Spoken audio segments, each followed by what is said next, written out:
DElEd तृतीय semester सामाजिक विषय। दोस्तों हम अध्ययन करने जा रहे हैं डीएलएड तृतीय सेमेस्टर सामाजिक विषय के संविधान पोर्शन के तहत आज उच्च न्यायालय की। हम जानते हैं कि जो न्यायपालिका की व्यवस्था है हमारे देश में, उसके तहत जो सबसे सर्वोपरि आते हैं वो है सर्वोच्च न्यायालय, और सर्वोच्च न्यायालय के बाद जो है कि उच्च न्यायालय आते हैं, और उच्च न्यायालय के बाद जो है कि जिला न्यायालय होता है। ये एकीकृत प्रणाली के द्वारा इनका इनको जो है कि प्रतिबद्ध किया गया है। तो आइए आज हम पढ़ते हैं उच्च न्यायालय।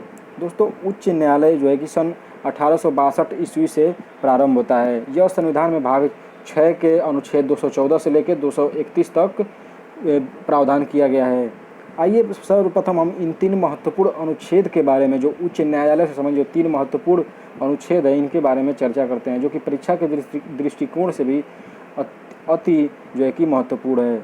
तो आइए देखते हैं अनुच्छेद 214। अनुच्छेद 214 कहता है कि राज्यों के लिए एक उच्च न्यायालय होना चाहिए। अनुच्छेद 216 क्या कहता है कि उच्च न्यायालय का गठन किया जाएगा। उच्च न्यायालय की गठन की बात करता है अनुच्छेद 214। तो ये केवल कहता है कि राज्यों के लिए एक उच्च न्यायालय होना चाहिए, लेकिन जो गठन किया गया उच्च न्यायालय की हमारे जो है कि देश में गठन किए गए वो 216 के जो है कि अनुच्छेद 216 के तहत किए गए। उसके बाद क्या हुआ दोस्तों कि जैसा कि हम देख रहे हैं कि जो देश की आज़ादी के बाद विभिन्न राज्य हैं या केंद्र शासित प्रदेश है, ये बढ़ते जा रहे हैं। तो इसमें एक प्रावधान किया गया, और ये भी है कि मतलब सभी राज्यों के लिए तो उच्च न्यायालय का प्रावधान किया नहीं गया था। तो बाद में ये हुआ कि, और मान लीजिए किसी राज्य में जो है कि उच्च न्यायालय का जो है कि स्थापना करना इतना आसान भी नहीं है, तो उसी को देखते हुए क्या किया गया कि अनुच्छेद 231 में ये प्रावधान किया गया कि एक ही उच्च न्यायालय जो है वो 2 या 2 से अधिक जो है कि राज्यों की जो है कि मामले को सुनवाई कर सकता है। यही अनुच्छेद 231 क्या कहता है कि 2 या 2 से अधिक राज्यों के लिए एक ही उच्च न्यायालय की व्यवस्था भी की जा सकती है। अर्थात मान लीजिए कि जैसे एक उदाहरण के तौर पर देखेंगे कि मान लीजिए किसी एक राज्य में जो है कि है, तो वहाँ पे जो उसके अगल बगल के भी जो राज्य हैं उनको भी जो है कि वहीं पे देखने का अधिकार प्राप्त हो जाता है, और उनका भी जो है मामला उसी में जो है कि देखा जाता है। आइए इसी क्रम में आगे बढ़ेंगे और देखेंगे उच्च न्यायालय में न्यायाधीशों की संख्या। तो ये जो संख्या है वो राष्ट्रपति के द्वारा तय की जाती है, कोई एक्यूरेट इसमें संख्या नहीं है। हालांकि हम सर्वोच्च न्यायालय में देखते हैं तो वहाँ पे तो एक्यूरेट संख्या होती है, जो है कि एक जो है कि मुख्य न्यायाधीश होते हैं और 30 अन्य न्यायाधीश होते हैं, टोटल 31 हो जाता है, परंतु यहाँ पे जो है कि राष्ट्रपति के द्वारा तय किया जाता है। आइए इसी क्रम में आगे देखेंगे कि उच्च न्यायालय में न्यायाधीश की नियुक्ति कैसे की जाती है। तो ये उच्च न्यायालय में न्यायाधीश की नियुक्ति जो है कि अनुच्छेद 217 के तहत इसका जो है कि प्रावधान किया गया है, राष्ट्रपति द्वारा किया जाता है। और राष्ट्रपति द्वारा जो है कि देखिए ये राज्य में बात हो रहा है, तो इसलिए यहाँ पे जो सुप्रीम कोर्ट के न्यायाधीश होंगे, राज्यों के राज्यपाल होंगे, और हाई कोर्ट के जो मुख्य न्यायाधीश होंगे, उसी उच्च न्यायालय के जो मुख्य न्यायाधीश होंगे, इन तीनों लोगों की सलाह पर जो है कि राष्ट्रपति द्वारा नियुक्ति किया जाता है उच्च न्यायालय की न्यायाधीशों की। आइए योग्यता देखते हैं। तो भारत का नागरिक हो, ये तो कंपलसरी है, 10 वर्ष न्यायाधीश रह चुके हैं किसी भी अदालत में। उसके बाद 10 वर्ष हाई कोर्ट का जो कि एडवोकेट या अधिवक्ता रह चुके हैं, ये या करके है। इसी क्रम में आगे बढ़ेंगे, देखेंगे शपथ, इनको शपथ कौन दिलाता है। तो हम जानते हैं कि हाई कोर्ट के जो न्यायाधीश होते हैं इनको शपथ जो है कि राज्यपाल दिलाते हैं। और यहीं पे ये भी जान लेते हैं कि जो सुप्रीम कोर्ट के न्यायाधीश थे, हमने पढ़ा कि इनको जो है कौन दिलाता है, तो राष्ट्रपति दिलाते थे। आइए कार्यकाल। दोस्तों यहाँ पे ये जो है कि तुलना करके इसलिए पढ़ा जा रहा है ताकि ये क्लियर रहे, क्योंकि जो है कि हमेशा जो है कि देखने को मिलेगा supreme court high court, supreme court high court, तो इसलिए ये क्लियर करके चलिए कि हाई कोर्ट के न्यायाधीश को राज्यपाल दिलाते हैं और जो है कि सुप्रीम कोर्ट के न्यायाधीश को राष्ट्रपति दिलाते हैं। आइए इसके बाद कार्यकाल पढ़ते हैं। तो जो सुप्रीम कोर्ट के जो न्यायाधीश का कार्यकाल था हमने पढ़ा 65 वर्ष, और हाई कोर्ट में न्यायाधीश का कार्यकाल कितना है, 62 वर्ष। हालांकि ये भी हमने पढ़ा है कि जो है कि विभिन्न अनुच्छेद के माध्यम से इनको जो है कि सेवानिवृत्ति हो जाने के बाद भी जो है कि बुलाया जा सकता है। आइए इसी क्रम में आगे बढ़ेंगे तो त्यागपत्र देखेंगे। तो मान लीजिए सुप्रीम कोर्ट और हाई कोर्ट दोनों के न्यायाधीश जो है कि अपना त्यागपत्र राष्ट्रपति को ही देते हैं। और दोस्तों जो हटाने की जो प्रक्रिया है, तो जो हटाने की प्रक्रिया है जो राष्ट्रपति में राष्ट्रपति कह रहे हैं, सर्वोच्च न्यायालय के मुख्य न्यायाधीश में जो हमने पढ़ा वहाँ पे भी जो वही लागू होता है।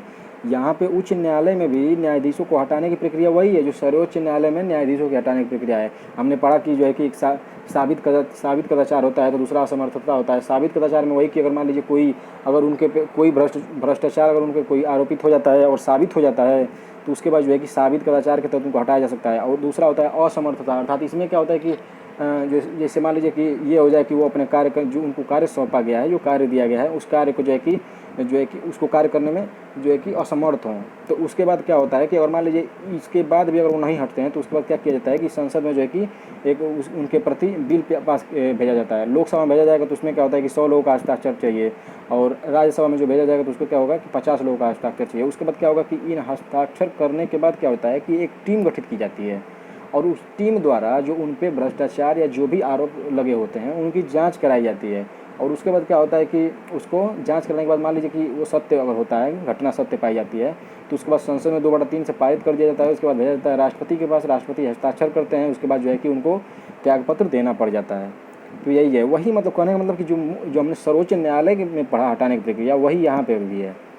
आइए स्थानांतरण की बात करते हैं। तो स्थानांतरण जो है कि राष्ट्रपति की अनुमति स्थानांतरण का मतलब यही है कि किसी भी जो इनमें जो न्यायाधीश है इनको जो है कि एक अदालत से जो है कि एक न्यायालय से दूसरे न्यायालय में भेजना। तो यही है कि राष्ट्रपति की अनुमति पर, हालांकि ये परामर्श होता है CJI के चीफ जस्टिस ऑफ इंडिया के, जैसे मुख्य न्यायाधीश होते हैं, उनके जो एक सलाह पर राष्ट्रपति के द्वारा स्थानांतरण किया जाता है। आइए उच्च न्यायालय की शक्तियाँ देखते हैं। तो मूल अधिकारिता के संबंध में क्या क्या शक्तियाँ हैं। इसके अंतर्गत मूल अधिकार से जुड़े मुद्दे तथा विधानमंडल से जुड़े मुद्दे, अर्थात विधानमंडल जब हमने पढ़ा तो हमारे दिमाग में तुरंत आ गया क्या, तो विधानसभा, विधान परिषद, और उसमें तो राज्यपाल को भी शामिल किया जाता है। आइए इसी क्रम में आगे बढ़ेंगे। रीट संबंधित अधिकार अर्थात मूल अधिकारों के हनन के संबंध में अगर आपको लग रहा है कि आपको मूल अधिकार जो है कि आपके मूल अधिकारों का हनन किया जा रहा है, तो आप सुप्रीम कोर्ट जो है कि उसके तहत क्या करता है कि ये दोनों लोगों के लिए है, सुप्रीम कोर्ट हाई कोर्ट दोनों के लिए है। अनुच्छेद 13-32 के तहत क्या करता है कि 5 प्रकार का रीट जारी कर सकता है। और अपीलीय न्यायालय हमने जो है कि सुप्रीम कोर्ट में पढ़ा था कि अपील अपील जो है कि दाखिल कर सकते हैं।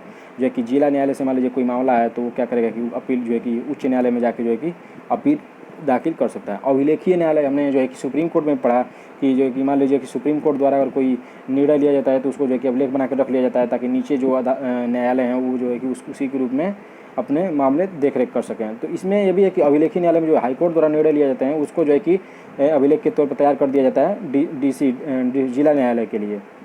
तो वही एक प्रकार का अभिलेख होता है। आइए इसी क्रम में आगे देखेंगे न्यायिक पुनर्वलोकन।